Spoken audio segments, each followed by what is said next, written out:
happening here? I'm just like, contact made and we're live. Okay. All right. Hi, everyone. Sorry about all this technology glitches. My name is Sukhada. Some of you might already know me. I run the SJAA guest speaker program for a few years now. And we have always had this series happen on like a full moon weekend of the month, because that's when like you don't typically go out and observe. And with the pandemic, it's now a virtual thing, and we are trying to go back to a hybrid format, but with that should still allow us to have speakers from beyond Bay Area, which has been really, really cool, honestly, to reach out to all the people from everywhere, to give interesting topics and the talks about them. And if you're new to SJ, I would highly recommend checking out our website. We have most of our events up and running again, including the public star parties, which are completely free to attend. And you can also get guidance about using your equipment and so on and so forth. So go to Meetup, look for SJ-Astronomy, and you will see the schedule of current events and coming events. Or you can check out our website, sja.net as well. With that, now let's come to topic for today. And this topic probably needs no introduction because, I mean, it was all over the news and everyone was super excited and is still super excited about the success of this mission.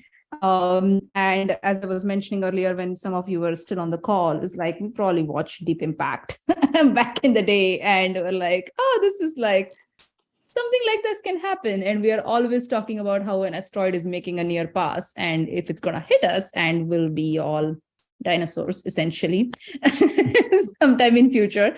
But I think this mission is probably an effort to avoid that from happening.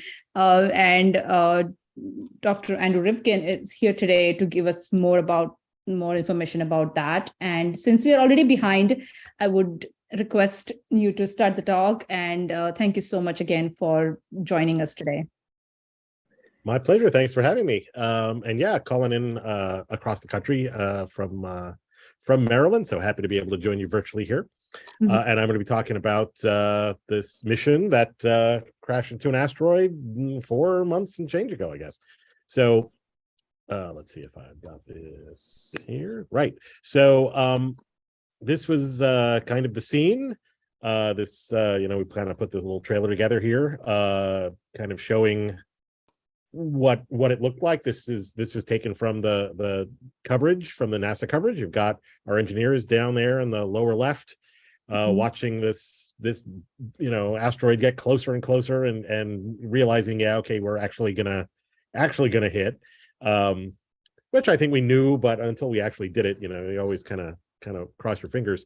And then the zoom in on the engineers, the awkward high five that got shown on Colbert, the double high five there, and congratulations all around. So we had an event at the Applied Physics Lab where I am. You can see me in that last shot just a little bit in the crowd. So that was all great, but so why did we do that and what did we actually find out? So this is an astronomy club. So you've all seen plenty of shooting stars. And of course, anytime you see a shooting star, you're basically watching an impact. Something like 100 to 300 tons of material hits the Earth every day. Almost all sand grain sized material. Most of that never reaches the ground. It burns up in the atmosphere. It is slowed down to a speed where it just doesn't make it to the ground. Most of the mass burns up. So those are nice impacts. We don't mind those. We like those. Some of you who are old enough might remember an impact over the eastern United States in the early 90s. This was caught people with their home video cameras. It was a Friday night. People were out watching high school football games. There was a bright flash, and people swung their cameras over. So let's see if I can show that again. This movie here was, I think, from Pittsburgh, and basically this bright fireball was caused by the impact of an asteroid that was maybe kind of table-sized, chair-sized to table-sized. This young woman is looking at her car, which got hit by a piece, totaled the car, very unlucky. But then she sold the car to go on tour at gem and mineral shows around the country. So I actually saw it shortly after. The largest recovered piece was about a foot in size. And it's called the Peekskill impact, the Peekskill meteorite. It hit the suburb of Peekskill, not too far from where I grew up, actually. Larger objects hit. This is a little less than 10 years ago. It'll be 10 years in just a couple of weeks that an object 20 to 25 meters in size hit the city of Chelyabinsk in Siberia. Russian society being what it is, a lot of people have cameras in their cars kind of pointing outward. And so again, there was a lot of data, a lot of footage of this. So we were able to work backward and figure out that, establish that, yes, this was an asteroid impact. Not that we didn't already know that. And the shock wave broke glass around this city. This just is just a couple of videos. The top shows kind of the example of people saw this flash, rushed outside to see what was going on, and then were outside when the shock wave came. Other folks who were kind of inside minding their own business at work didn't see the flash, but did get to experience the shock wave breaking windows around the city. Something like 1,000 people got hurt from broken glass. And these can happen anywhere. Chelyabinsk in Siberia, Peekskill in New York. This map shows the data from, as they say, U.S. government sensors. So spy satellites that are basically looking to monitor to see if there are any nuclear tests being carried out by anyone. Also can see flashes from impacts. And this is through just a little less than a month ago, and shows that these literally happen all over the world. Chelyabinsk here is the largest one that has been recorded. Again, some of these other ones aren't that much smaller. And if they occur over the ocean or in places that aren't terribly populated, they just don't really make the headlines. Some of you might have been to Meteor Crater in Arizona. This is an example of what happens if these things are bigger still and reach the ground. It's a crater that's about a kilometer and a half, I guess 1.2 kilometers across, 180 meters deep, formed 50,000 years ago. So the bigger these things are, the less frequently they occur, happily. But something this size, which again isn't very big, 15 meters in diameter, caused a fireball that went out to 10 kilometer distance. It was a bad place to be if you were an animal, large animal within 24 kilometers. You got hurricane force winds 40 kilometers out. So if you imagine that happening in a city, say Washington, D.C., this is where those sorts of rings go. And I am talking to you now from kind of up here, there's the line that separates Montgomery County from the county to its northeast. I'm kind of calling you from there. So this would be bad, at least for me. We have a sense of how often these things occur. Something on the right there, 10 kilometers in size, that's about the size that wiped out the dinosaurs. We think those happen every 100 to 200 million years or so. We think that there's only 4 objects that are that size. We know where they all are, so that's fine. We think that's under control. Down at the other end, 4 meter size, so maybe a few couches stacked up. That's the size that hits us actually about once a year. And that's also not a problem, as long as your car isn't underneath it. You get a bright flash, some pieces might reach the ground.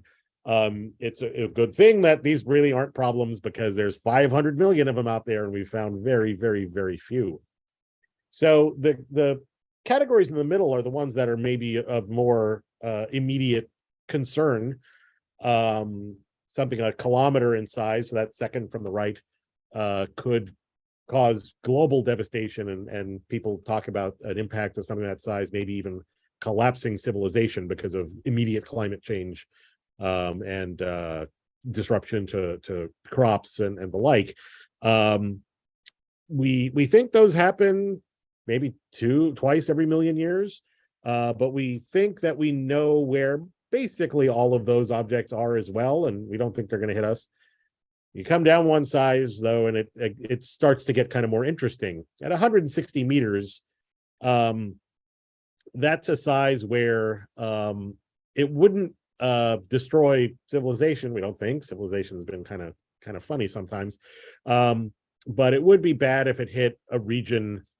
For the region it hit, it would be certainly bad for the Bay Area if it hit anywhere in California, etc. This it would be the worst disaster in human history if it hit an area that was populated. It would definitely be a mass casualty event of the likes we have never seen. We think there are about 20,000 objects of that size out there. We only know where about half of them are. We think they hit every 25,000 years. So on average, we think we're all right. And it's unlikely that any one of us will have to deal with this in our lifetime. I suppose if any one of us has to deal with it in our lifetime, it's probably true that all of us will have to deal with it in our lifetime. But it kind of starts to get to the point where, once every 25,000 years, that's, once every 2,500 decades, it's once every, once you start to think about the centuries, it's not that unlikely that it might happen in a given century. Again, enough that we want to think hard about what we can do, or if there's anything we can do. And there is something we can do. The field of planetary defense is dedicated to tackling this. This is one of the few asteroid impacts are one of the few natural disasters that humankind can predict far ahead of time and can do something to stop. I'm not going to say it's the only one, but again, in the Bay Area, certainly that earthquakes are not something you can either predict far ahead of time or do something to stop. So the United States has a strategy which involves everything from looking for these objects and finding the ones that we think are out there but haven't found, to modeling what might happen if one of them were to impact, increasing international cooperation, etc. The mission that I'm going to talk about for most of the rest of this talk is deals with that goal number 3, which is deflection mitigation. How could we stop it if we found something incoming?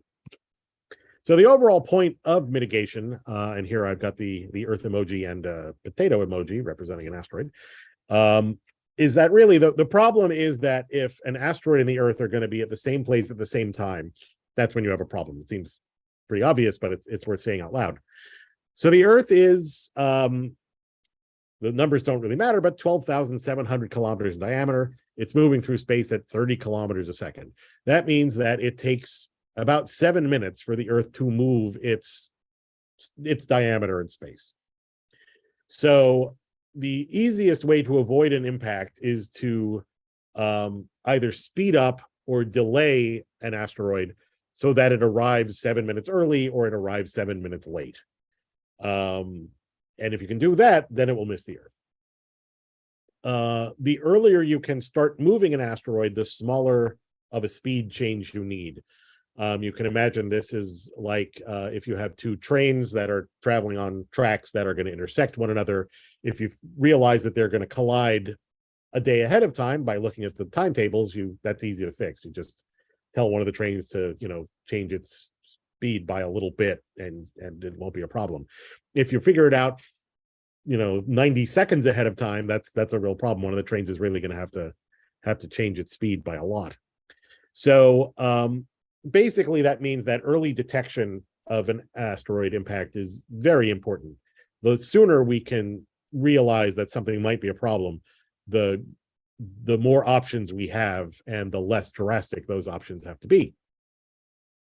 In general, we think that disrupting an impactor is usually worse than not doing anything. This is maybe is a matter of some opinion, but if you break something into a zillion pieces, now you have a zillion pieces to keep track of, and some of them might still hit the Earth, and some of the others might come back around, the next time. So in general, if we have the option, we would rather keep an asteroid intact and move the whole thing at once, rather than disrupt it as they do in the movies. So in general, that means we don't want to give it too big of a push at once. We just want to change the speed by a few millimeters a second to maybe a few centimeters a second.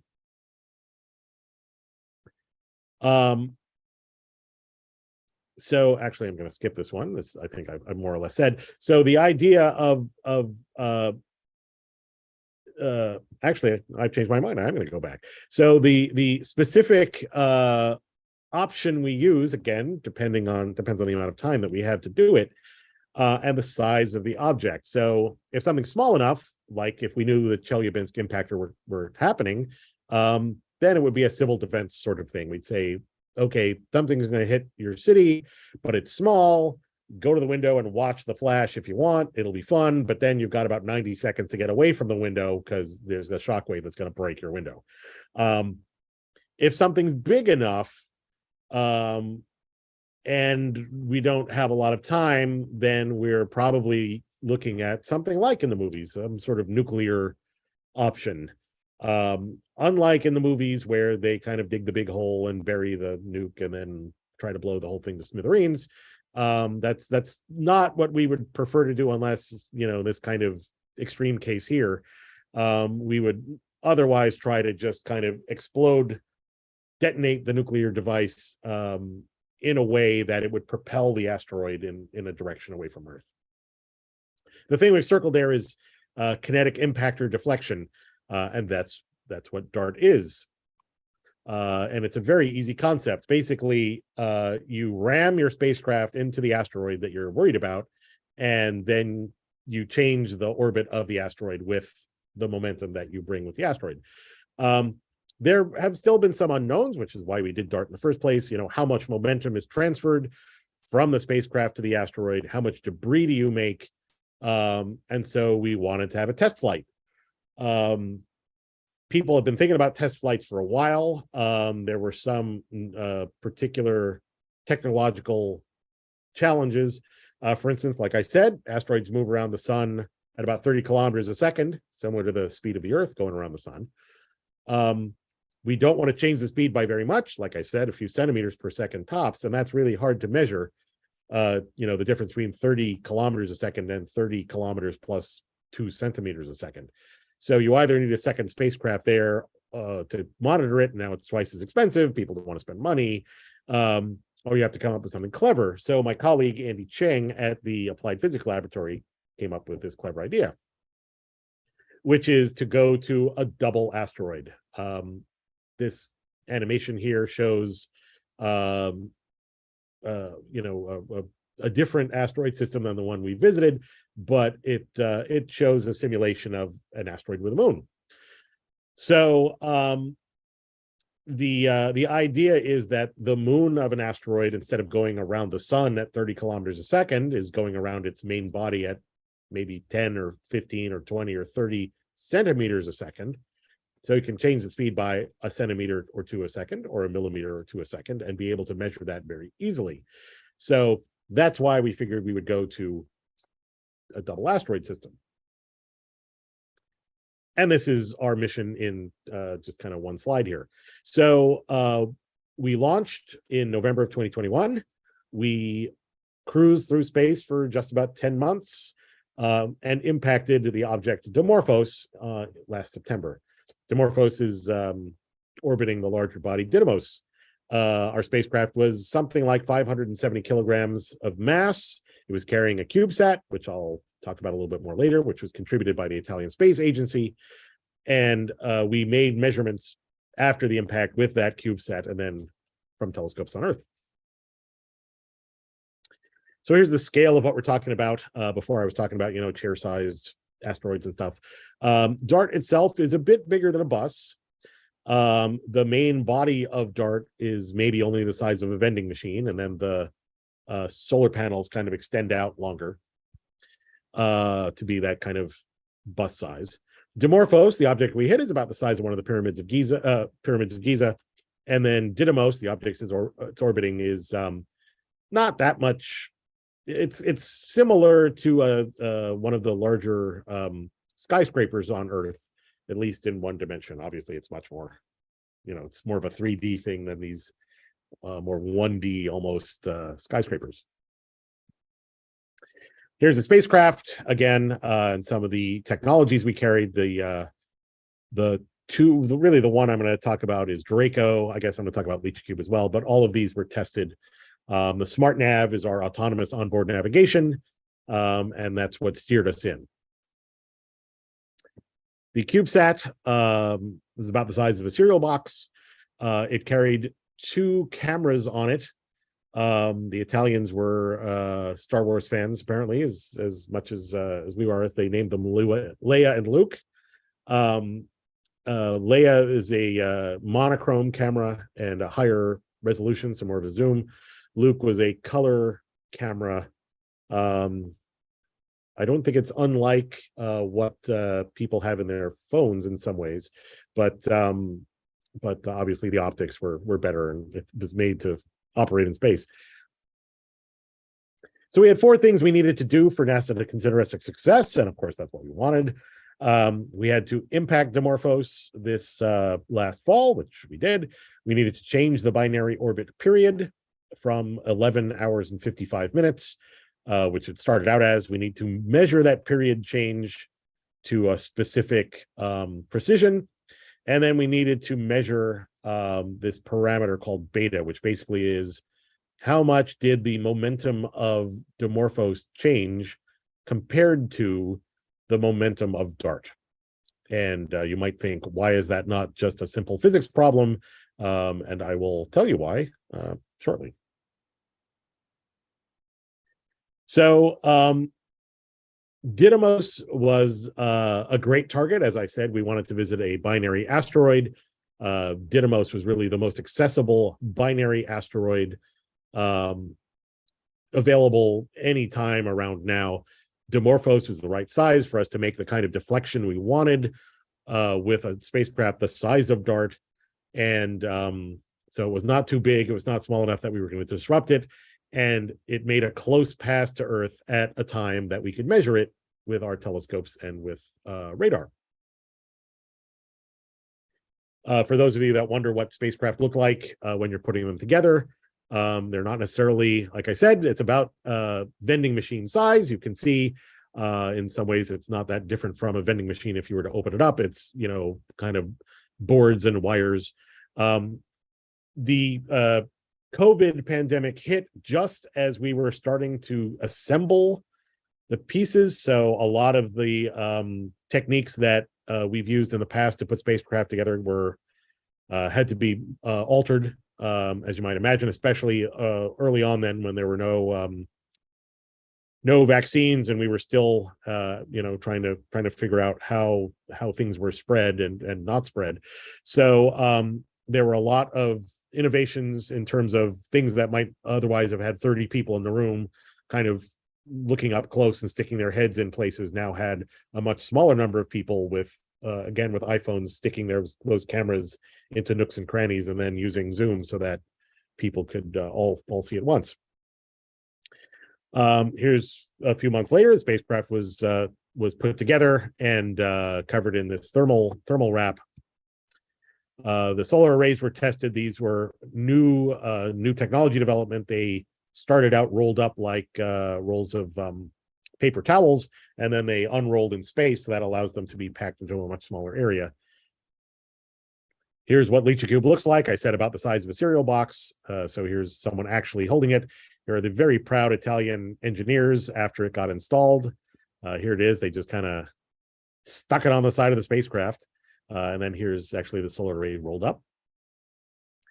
inspection. You can see its inspection because this person's looking at it. And then it literally got stuck on a truck in Maryland and driven across the country. We were told, I don't know if this is actually true, the claim was that they did not want to put anything identifying it as SpaceX because they were afraid that it might attract unwanted attention on the road. But they, there were two drivers and they drove, they only stopped to change, to give one driver the chance to sleep and the other driver the chance to drive. So they made it across the country very quickly. Put the spacecraft on a SpaceX rocket. Here again, you see one of our engineers. There's the spacecraft. Here's the gigantic fairing that really could have taken a lot more than just DART up to space. But this is the ride we had, and you can see on the right here that it was a used SpaceX rocket. So I think this was the first time that NASA used a used rocket, or at least a used SpaceX rocket. And then the launch was pretty spectacular. It went from Vandenberg Space Force Base, a bit south of where you are. It was a night launch, obviously, and it was a wonderful time. It was just very, very, very exciting. I was able to invite my brother to come see the launch, so that was wonderful. And then we just kind of watched it go. So here's what it looked like from the Mission Operations Center. On the left there is the images coming down. The circles show where the autonomous navigation thought there were individual blobs. On the right, it shows a thresholded view of the image, which is what the algorithm actually used. For the last 2 minutes, it was just coasting in. So we figured that continuing to let it steer might do more harm than good. And here it is. Again, those last few seconds slowed down to real time. So yeah, it was just this amazing ride coming in at 14,000 miles an hour. This was the view if you back up a few hours, and 4 hours out, we really didn't see much of anything. Didymos was just 1 pixel. The camera had spotted the Didymos system over a month ahead of time, maybe even over 2 months ahead of time, as a kind of a 14th magnitude object. Since this is an astronomy club, I don't get to talk in magnitudes too often when I'm giving public talks. So 14th magnitude object, and even just a little over an hour out, Didymos was just 8 pixels across. Dimorphos was only 2 pixels. And DART was able to start tracking on it and moved out from behind Didymos to where they were seen as 2 separate objects. 2.5 minutes out, this is what it looked like. So again, we're not, Dimorphos is only less than 40 pixels across. And then finally our penultimate image, 2 seconds out, these rocks here, even the biggest ones, would probably fit into the room you're sitting in right now. I know Bay Area, rentals and houses are pretty expensive, so you don't get a lot of space. But these are only 4 or 5 meters across, so probably could fit in the room you're in, I suspect.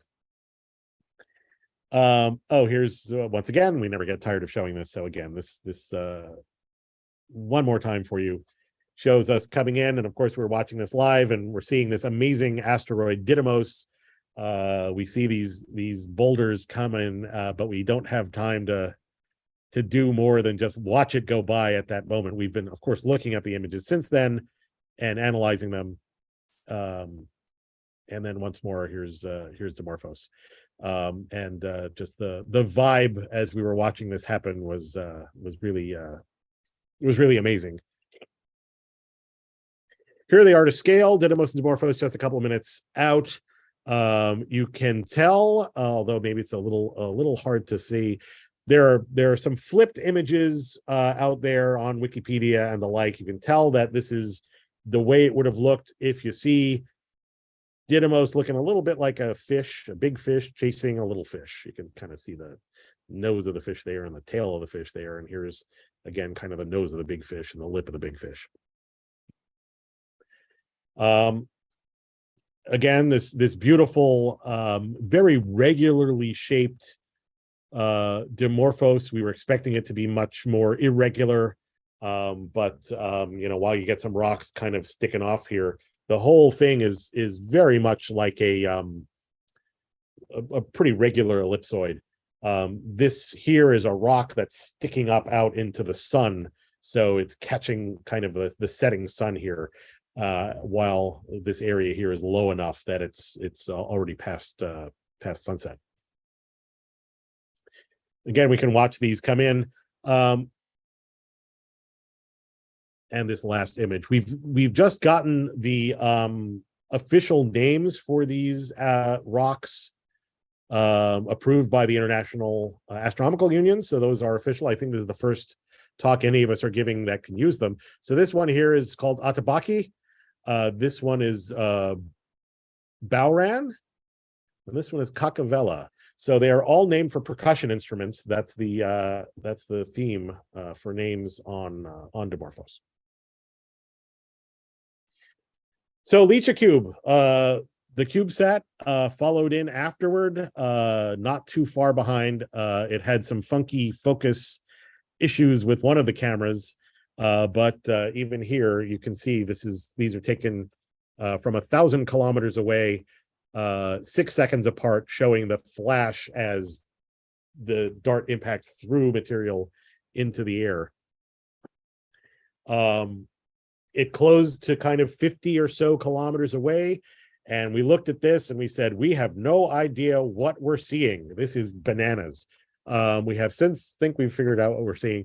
This is Didymos here, to the lower left, and the upper right here. This is Dimorphos, and this is all of the material that from the impact kind of spraying out into space, like when you see a raid crater on the moon like Tycho. These are the same kind of rays, except instead of landing nearby to make rays, the rays are bigger than the object itself, so they're escaping into space. Let's just go to the movie here. So this shows LiChaCube incoming. You see this again splash of material, and now it's going to make its close approach, and then it's going to be looking as it's receding, and now this cone of material that's escaping from Dimorphos is moving away. So this will show it again with the distance up there, in kilometers. It's moving about 6.1 kilometers a second. And again, it kind of comes close, and then you see it move away. You see this kind of dark halo. We think that's because the ejecta is so thick that it's actually shadowing and preventing the sunlight from coming through. This is just kind of a neat stretched image that one of our engineers made. We were calling it the Spider-Man image early on, where each box further out increases the contrast by another factor of 2. And again, this gives us this great detail into the material that's coming out, the patterns, the directions. Some of these clumps, people are looking to try to see if they can follow these clumps and if there are actual individual boulders that can be spotted. So we have a great team, a great international team, that is not just people in the US, but people around the world, which is, from all of these different institutions, something like 29 or 30 different countries, which is good because we needed them, and their telescopes. So these are the telescopes that were used to then look at the Didymos system after LiChaCube zinged on by. We did the monitoring from Earth. We had telescopes on all 7 continents. And the impact itself occurred at a time when it was nighttime, kind of over these longitudes. So it was nighttime about here. So it was already daytime in Australia. I don't think we had any telescopes in Western Australia looking, but we did have telescopes here in Kenya, South Africa, the Indian Ocean, etc. And here's what they saw. So on the right here, you see this movie, and within a couple of minutes of the impact, the Slack channels that we had for the DART team members were saying, we're seeing it get brighter in Kenya, we're seeing it get brighter in South Africa. And we didn't honestly expect this initial kind of brightening and wave of material that clearly was coming off. And this was seen from multiple telescopes. So we immediately knew that this was real and not just someone who had a little bit too much champagne to celebrate the impact, kind of seeing who knows what.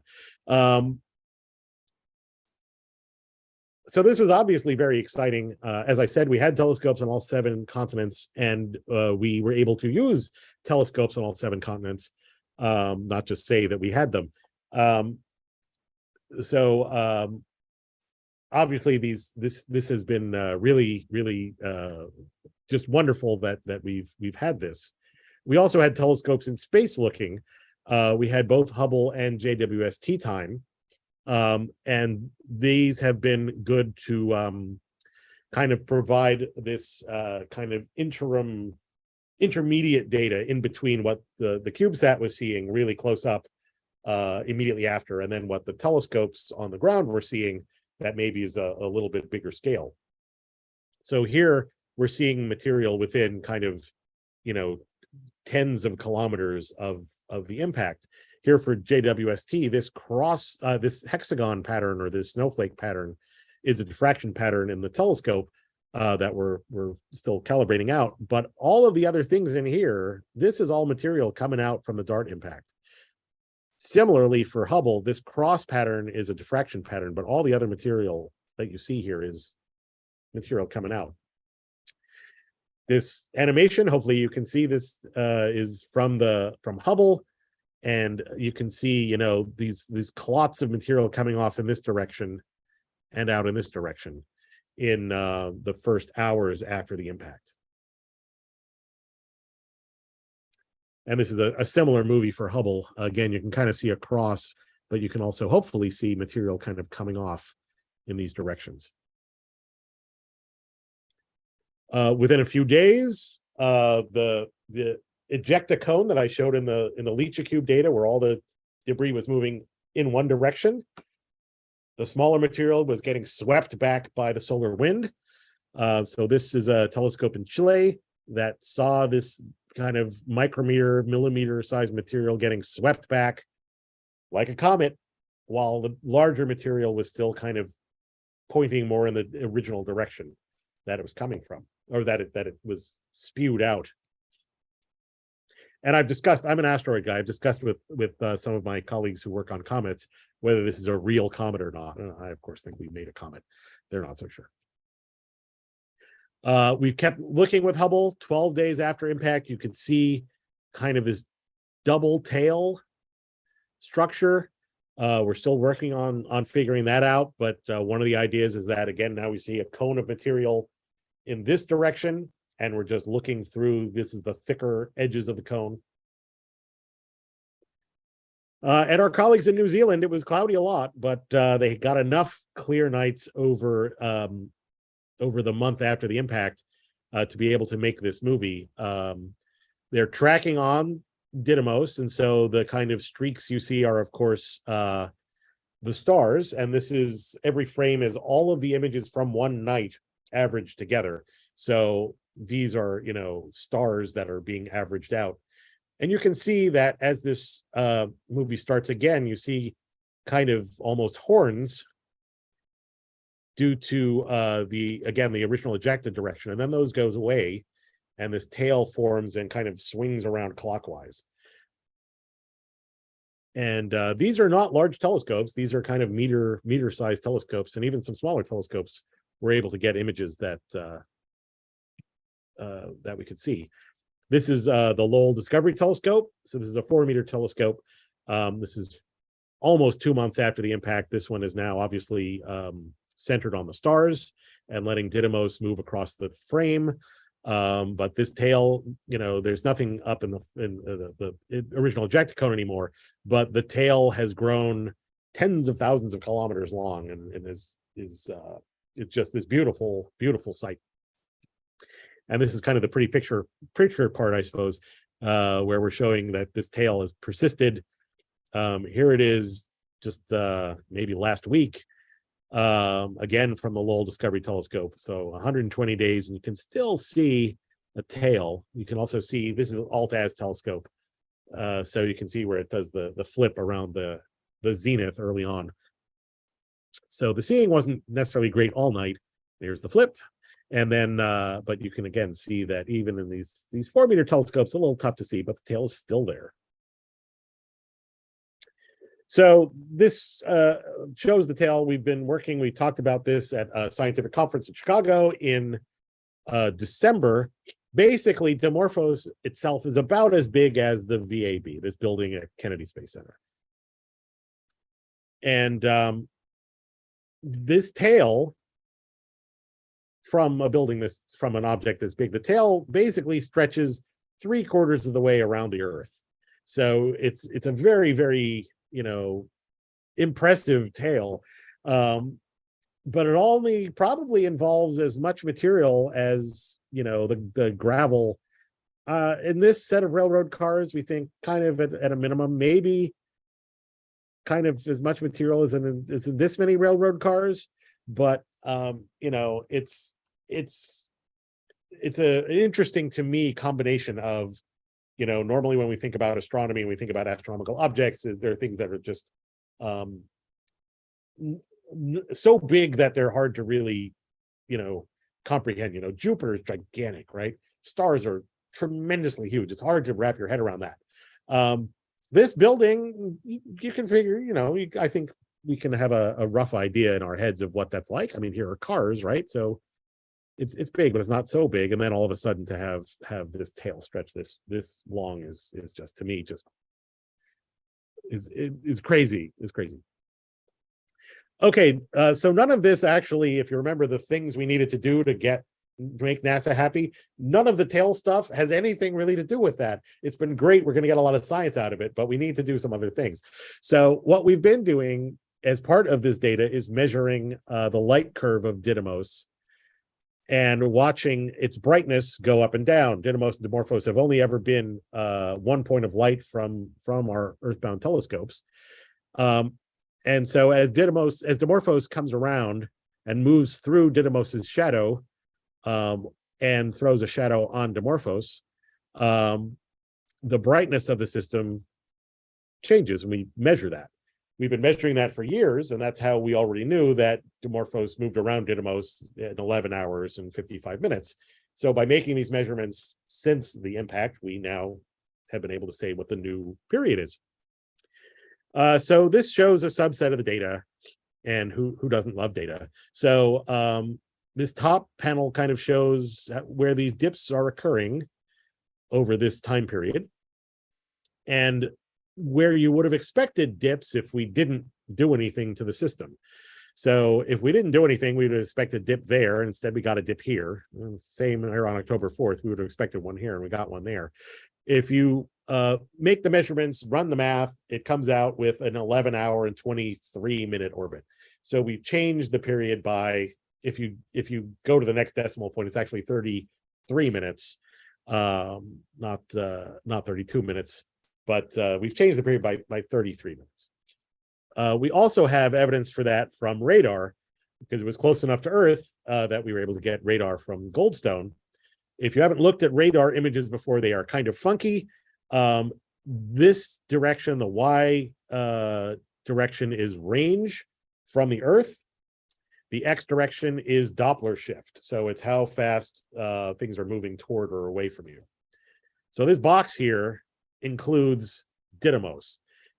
Didymos, the middle, the center of Didymos is at some distance from the Earth. The edges are a little bit further away. One edge is moving toward the Earth. One edge is moving away from Earth because it's rotating.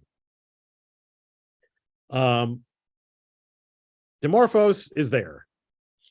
It's at a different distance from Earth. These are 2 different days It's also moving at a speed that is not what you would expect it to be if it were a part of Didymos. And given its earlier orbit, you would have expected it to be here and here. And again, it fits this 11-hour and 22-minute, 22.5-minute, whatever it is, orbit, same as what we're seeing in the other data. So that's great. So now we're in the phase where we're taking what we saw, and we are doing the folks that do impact simulations are doing impact simulations. This animation here on the right shows a cutaway view. So here's the surface, and then here's going deep into the surface a few meters, and modeling, here's what happens if you hit it with a projectile. Here's where the ejecta goes. And then matching that as best as we can to the type and amount of ejecta we see and the change in orbit that we saw. So this goes back to that beta that I talked about early on. If there's no ejecta, if we didn't make any ejecta at all, then the momentum of Dimorphos would change by the amount that the DART spacecraft brought in. That would be beta equals 1, as we say. If you make more ejecta, some ejecta, I guess, that ejecta carries its own momentum, and it carries it away from Dimorphos in a direction that gives it effectively an extra push. Got lots of ejecta, then it's a bigger push. So we think that mathematically it's somewhere between some and lots. The number is about 3.6.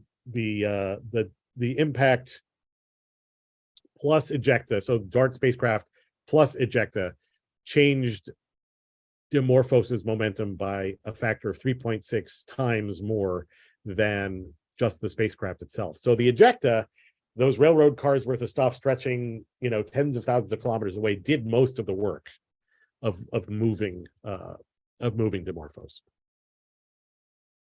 Again, I guess this that other slide should have come here, since these are just more models of the impact. That earlier one showed just kind of a sphere. We've been able to go the next step and say, okay, if we have something that's spacecraft shaped, how does that change things? Turns out that the solar panels probably hit first in the real case. So they're working that stuff out. And again, looking at the difference between strong material and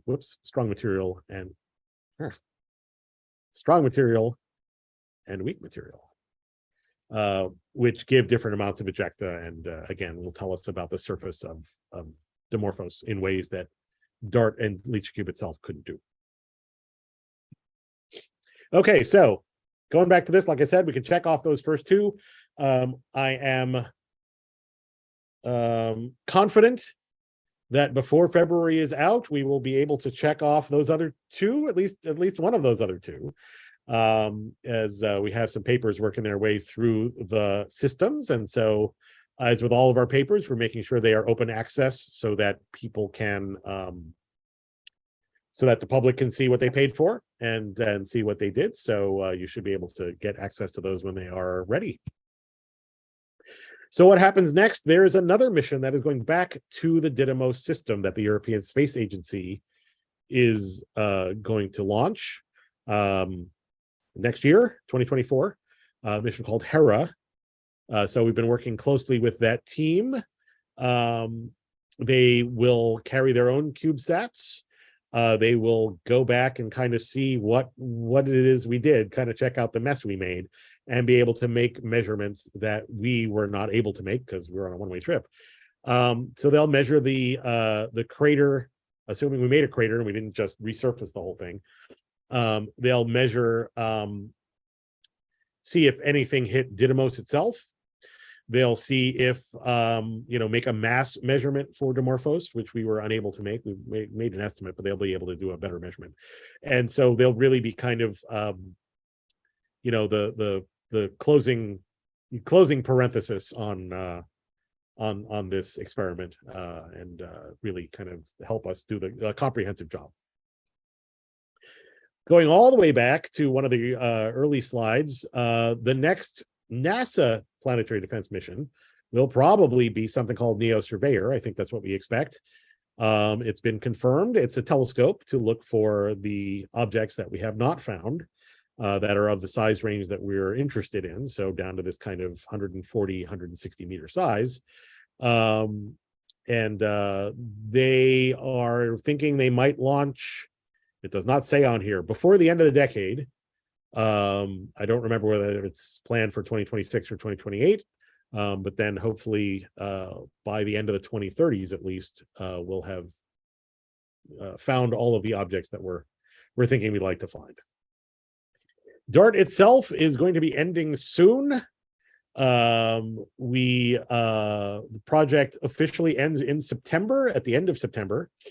Until then, we're continuing to work on the data we have. We're continuing to write papers and get those papers out to the public, make presentations at scientific conferences. Our websites are still up. Our Planetary Defender quiz and badge site is still up over there. We're still, I assume, going to be mentioned on Twitter, as long as Twitter is still up, which who knows, with these hashtags. You can follow and get our information from NASA or the Johns Hopkins Applied Physics Lab sites on social media. I am on Twitter as AS Rivkin. I'm on Mastodon as AS Rivkin at mastodon.social. And our outreach site is still going to be up. We have instructions for 3D printable models of DART and of the Didymos system if you have a 3D printer. We have instructions for how to build I have to legally say, toy bricks model. You can use your favorite toy brick brand. We have those instructions there. There's a AR experience where you can stick DART into your photos. You cannot stick Nancy into the photos. It's just DART there. And I think that is my last slide. So I will ensure that this is the last slide. I'll guess that the DART animation comes up, and then I will come back to this so you can look at this if you like. And I'm happy to take any questions. So thank you for having me. Let me unmute myself. That was wonderful. This was like very informative, and the tidbits were really intriguing for me personally. And I see that we have some questions here ready already. Well, at least one question I see here. It's from Sylvia. I think this was in reference to, this came in when you were talking about the fireball in Russia. And the question was, what caused the shock waves that you mentioned? It's a great question. So these asteroids hit the Earth at speeds that are a minimum of 17 kilometers a second, and it's like 10 miles a second, I think. Mm-hmm. So it's kind of the escape speed in reverse. Just like you need some speed with your rocket to get off of the Earth, that is also the minimum speed that something is going to hit the Earth. Mm-hmm. And some hit much faster. So that's much, much, much faster than the speed of sound. So as these things come through the atmosphere and slow down, and the atmosphere, if they're small enough that the atmosphere can slow them beneath the speed of sound, you're going to get a shock wave and a sonic boom, just like an aircraft going that fast. If they are so big that the atmosphere can't slow them down below the speed of sound, then the ground will do it. And if the ground does it, then that's when you get these big craters, because you effectively have a shock wave in rock. And that's a lot like an explosion. So that's why you get these big craters and not like, you drop a rock off your roof. That's pretty cool. Any other questions? And I want to mention now that feel free to unmute yourselves at this point if you want to ask the question yourself. Turning on camera is also very helpful because it becomes more interactive then. Or if you I have a question. Yeah, go ahead. And thank you very much. That was very interesting. So how much did you change it? And if that same change were applied if that asteroid were heading toward Earth and we were in trouble, did you change it enough? Is that technique enough? That's my question. Or how much advance notice would we need for something that size using something like DART? Yep, great question. So we changed the speed of Dimorphos by something like 3 millimeters a second. So it would be enough warning. It would be enough if we had, you know, let's say 25 years warning, which is not an unreasonable amount of warning to have.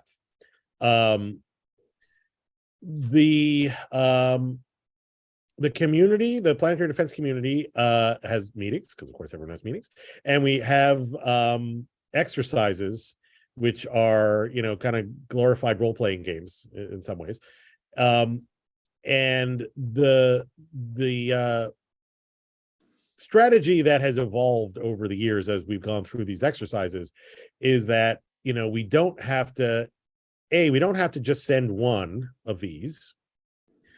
You could send a few, and in fact, given the way the dungeon master, for lack of a better term, tends to be, it's usually a good idea to send more than one, because things happen to spacecraft if you just send one. So if you sent one, you know, you get, say, a 3 millimeter per second change in an asteroid like Dimorphos. If you sent 10, then you could get up to, you know, in theory, 30 centimeters a second, 30 millimeters a second, 3 centimeters a second. You just keep sending them in one after another, you know, so that any one push isn't big enough to disrupt it. And, you know, if you get the change you need with just 5, then you say we don't need to have the other 5 crash. Or you could send bigger ones, you know, but I think I'm over answering your question. But something like DART, something like Dimorphos, something like 25, 30 years should be good enough. If you sent 2 or 3 or 4, if you sent n, would it divide 25 years by n? Potentially, yeah. Yeah, because so 10 of them would be 2.5 years. Potentially, yeah. Yeah. Cool. Yeah. There are nuances to the celestial mechanics, but I think as a top level answer, I think that's about right. Thank you. We have a question from Anil here. Is the composition of all NEOs similar? If not, would you expect DART results to be different depending on the object? Yeah, great question. My day job, I was going to say, but I guess this is my day job. My science interest before DART and other than planetary defense is the composition of asteroids. So there are, I'll try to give the short answer rather than go on at length about the composition of asteroids. Didymos and Dimorphos have a composition that is very similar to the most common meteorites that fall to Earth. So it's very similar to, in fact, the Chelyabinsk, to the composition of the Chelyabinsk impactor. It's very similar to the composition of the asteroid that the Japanese went to early in the decade, Itokawa. It's very similar to the asteroid that hit the car. So it's like 3/4 of meteorites have this composition. So it covers most of what's out there.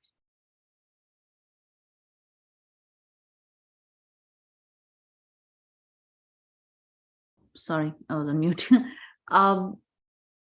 So one question I had, and I think this might be a task for future missions, is there a plan to bring samples back from these asteroids that the missions are hitting, I guess?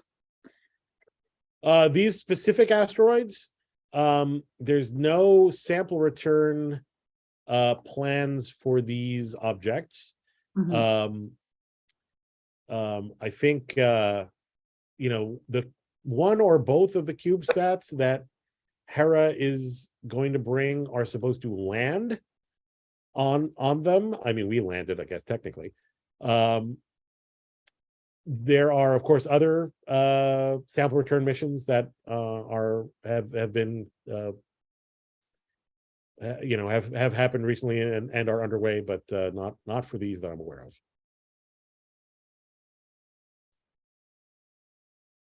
Thank you. Let me see if I see any questions in the YouTube chat channel.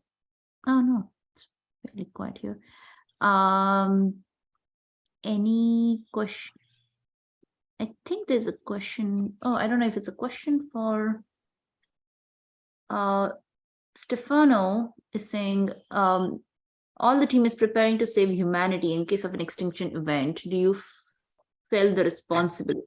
We felt the responsibility. And I would be incredibly proud of working on this kind of preparation. Any job has an impact on life for other people, but your impact literally is quite huge. Yeah, it's funny. When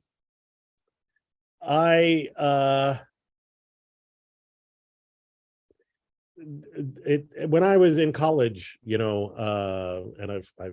I was just telling this anecdote to someone recently, also someone else.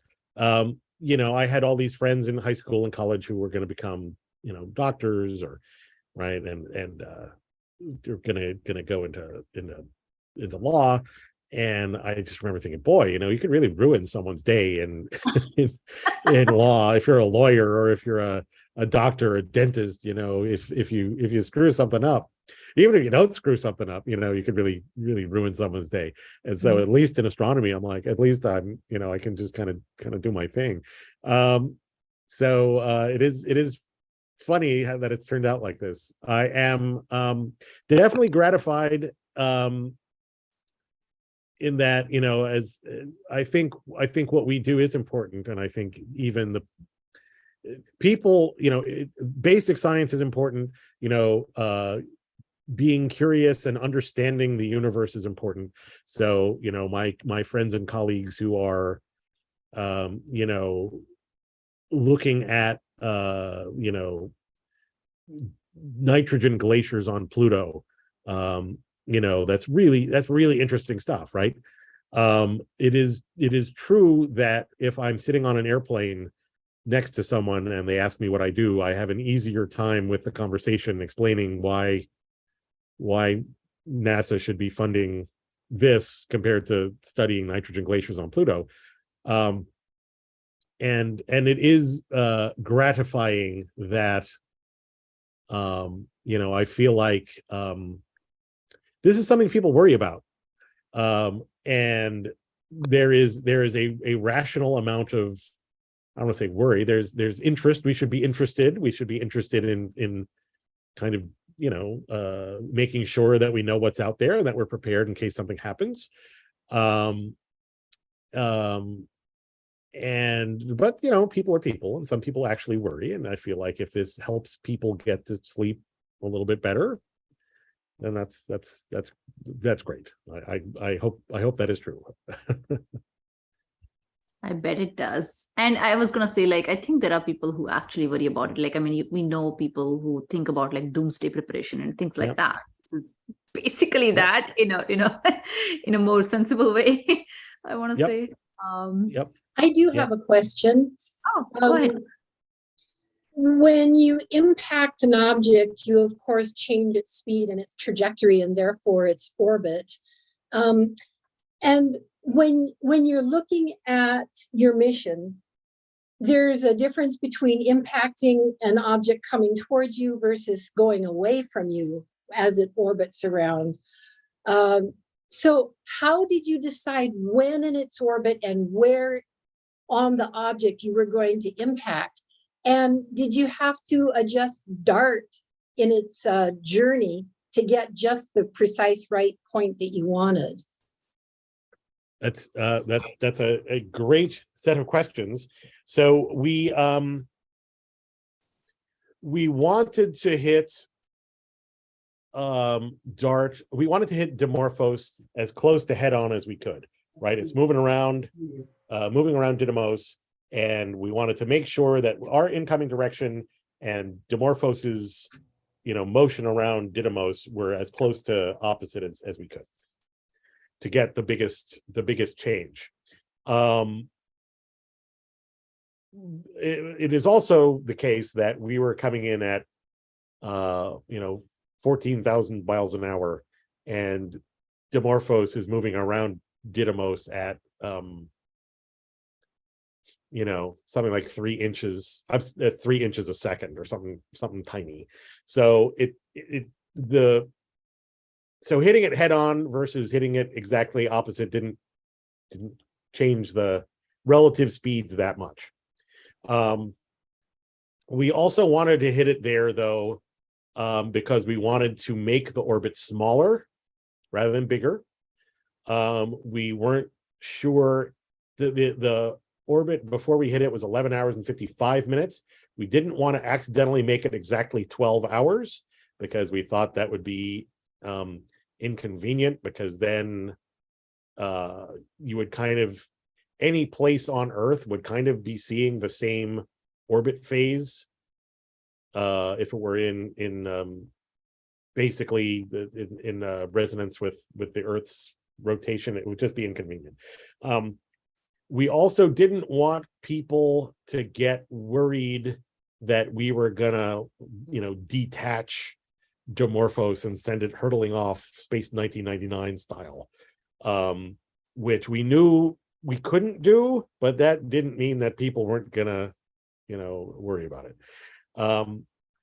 Also, so there's a lot of alsos in here.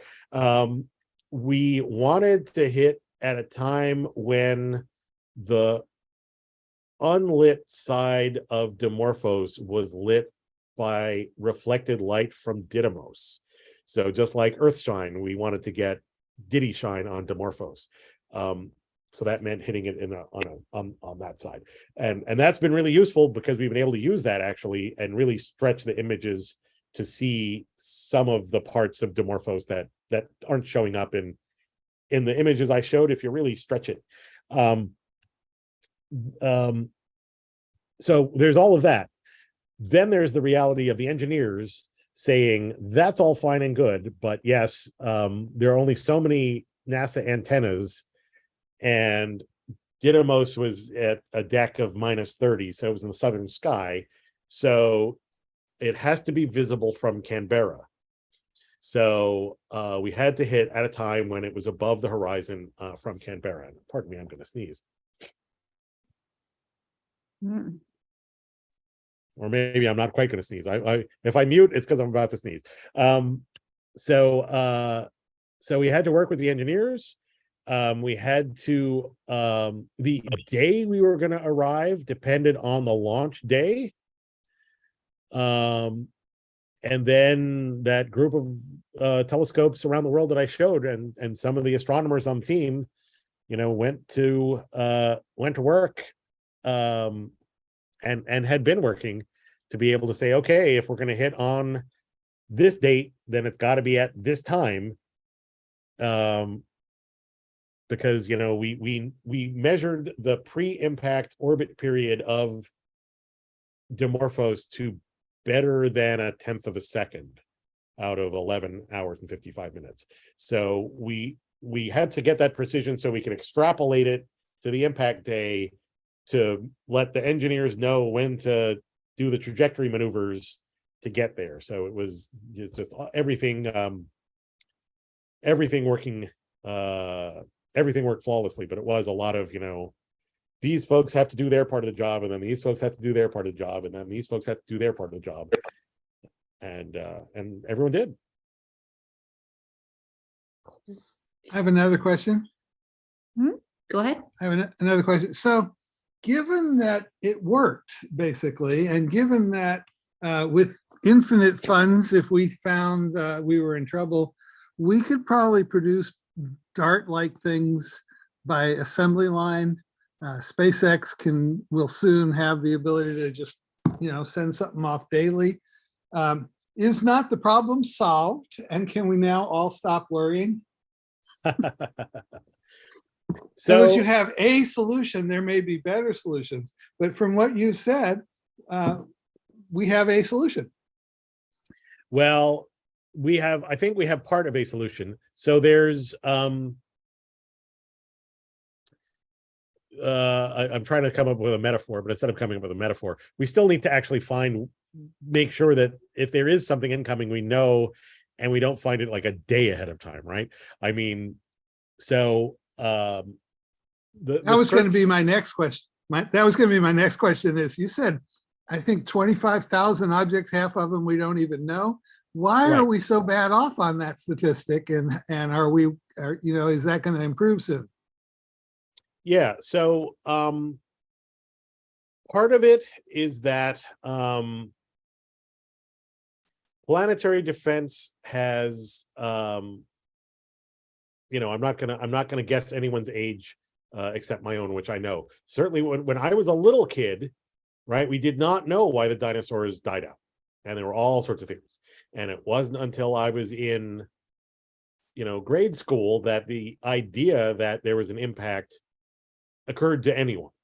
And it wasn't until I was in graduate school that we started any real searches for asteroids. It's only been not much more than a quarter century, 30 years since NASA since the people who fund NASA, or the people who fund the people who do the searches, however you want to look at it, have been convinced that this is worth spending any money on. Because it is a low probability, high consequence event. And until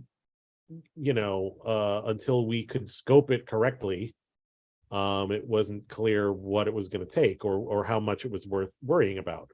So I think we've kind of reached an equilibrium. I think that there have been various eye-opening events in the past 25 years, including this thing hitting Siberia 10 years ago, including the asteroid hitting the comet hitting Jupiter in the mid-90s. And as asteroid searches have gone on, and studies have been done for real, and people have been able to say, okay, here's what we think is out there, here's what we think it's going to cost to do the searches.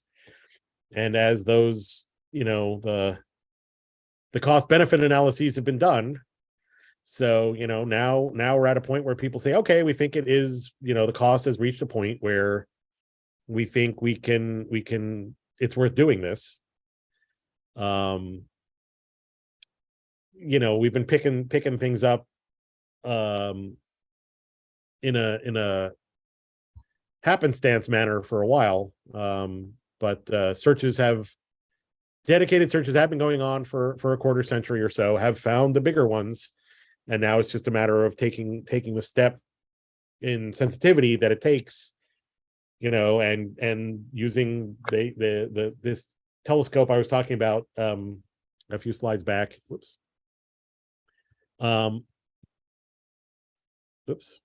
This one. So this one's, the technology for the detectors in the mid-IR, what it's going to use, or have only really been available for 5 to 10 years. So things could have happened faster, for sure. Things could have happened, we could be 5 years ahead of where we are now. I'm not sure we could have been 10 years ahead of where we are now. Maybe we certainly couldn't have been 20 years ahead of where we are now.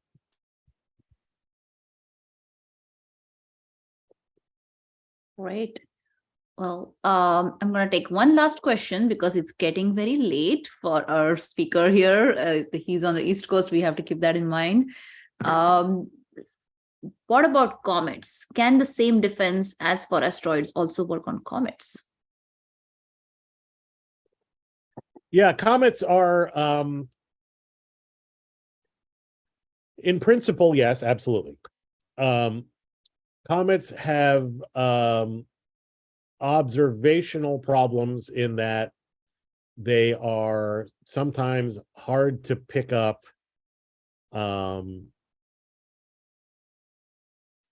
asteroids that are gonna hit the Earth, the simulations that have been done suggest that they can be discovered usually with enough warning time. A few, it'll be like, okay, it's not going to hit the Earth on this orbit around the sun, but in 3 or 4 orbits, it maybe is going to hit.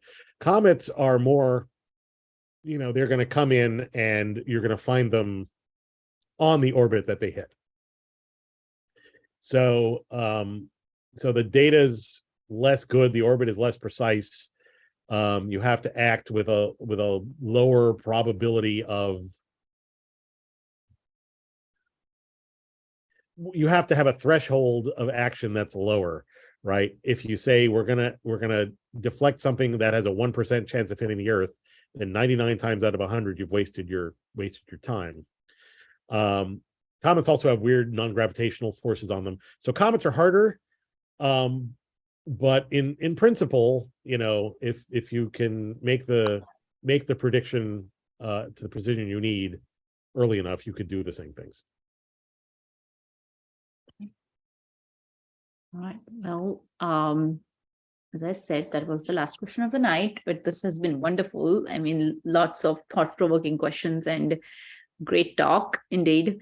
Thank you for joining us, everybody, especially for our speaker, because it's really late for you. We really appreciate you staying up for us and giving us this talk.